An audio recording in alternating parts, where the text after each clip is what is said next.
The helicopter blades were still slicing the desert wind when the crate slid open and a small gray cat stepped onto the burning tarmac of the forward operating base, blinking against the sun as if it had every right to be there. Behind it, boots hit the ground with disciplined precision, and the woman they called a legend in long-range warfare walked down the ramp with a rifle slung across her shoulder and a calm that unsettled even seasoned soldiers. They didn't whisper about her record. They didn't talk about the missions she had completed from distances that seemed impossible. They stared at the cat. And in that stare was ridicule, disbelief, and quiet resentment. A battlefield was no place for softness. That was the rule. And she had just broken it. If you believe in kindness, second chances, and the quiet strength that hides behind misunderstood choices, take a moment right now to like this video, share it with someone who needs a reminder of humanity, comment your thoughts, and subscribe to the channel, Bright Heart. Stories like this deserve to be heard by hearts that still feel. Her name was Captain Elena Vance, 32 years old, lean and composed, with sharp green eyes that scanned every rooftop and ridge line with instinctive precision. Her dark hair was braided tightly against her head, practical and severe, revealing a thin scar that ran from her temple to her jaw, a memory of a mission that had almost ended her life. She had earned her reputation not through bravado but through stillness. She could lie in silence for hours, reading the wind, calculating distance, adjusting for breath and tremor.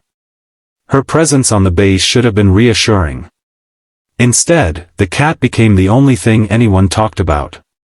The soldiers called it a distraction. Some called it a liability. Others laughed outright, saying the Ice Queen had finally lost her edge. They didn't see what Elena saw when she looked at the animal. They saw a soft bundle of fur-weaving batuu. But Elena didn't defend herself. She never explained. She moved through her duties with the same measured precision, rising before dawn, reviewing maps, calculating vantage points. On patrol, Ghost remained secured in her quarters, monitored by base security. She followed every regulation. She broke no written rule. And yet, unwritten rules carried heavier weight. The turning point began on a night when the desert air felt wrong. The wind shifted in strange currents, carrying a scent no one else noticed.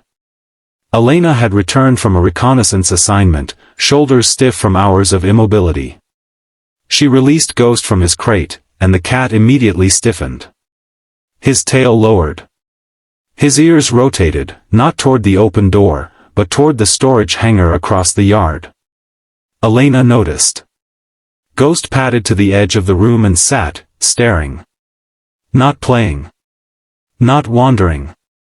Staring. A low sound vibrated in his throat, not a purr, not quite a growl. Elena stepped outside. The hangar lights were off. No scheduled movement at that hour. Yet Ghost's body remained tense, gaze unwavering.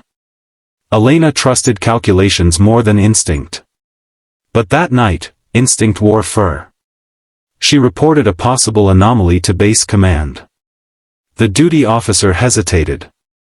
There were no radar pings, no motion sensors triggered.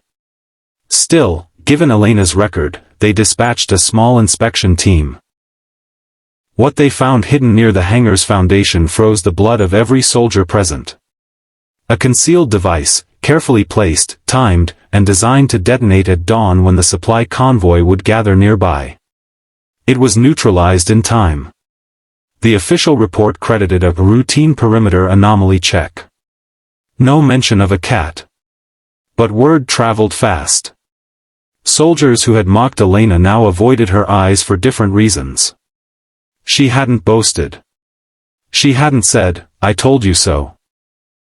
She simply returned to her quarters and let Ghost curl against her chest while distant stars shimmered above the desert. Still, skepticism.